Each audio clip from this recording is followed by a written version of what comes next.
Hello, Internet! I've been busy exploiting games to change how they work with this thing. I can think of worse ways to lose integrity. What do you do when you're playing a game that's too difficult to finish? Give up! And the best part is that there are multiple ways to do so. Take Manic Miner for instance. It was one of the first games to use a cheat code. Just enter 6031769 to go to any room in the game or call for help. Hello?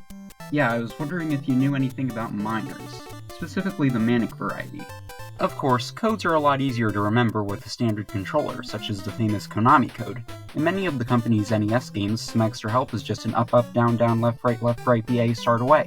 Quite a few NES games have password systems in place of save files, so there's nothing stopping you from jumping to a different position within the game like the pages of a book. You know what they say, limitation breeds cheat codes. But what if you want to try cheats that weren't intended by the creators?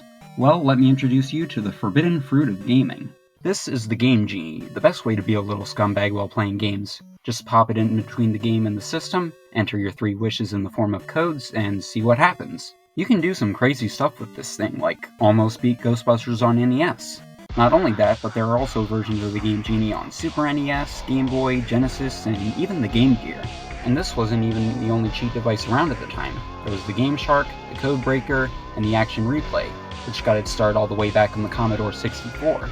Unfortunately, these sort of things died out around the 8th generation of consoles, along with cheat codes as a whole. To be fair, they still show up occasionally in new games, but games are taken a bit more seriously than they were back then when cheat codes were first introduced. And that's a shame. It's really fun to mess around with this sort of stuff. Like, check it out, Moon Gravity. Uh-oh.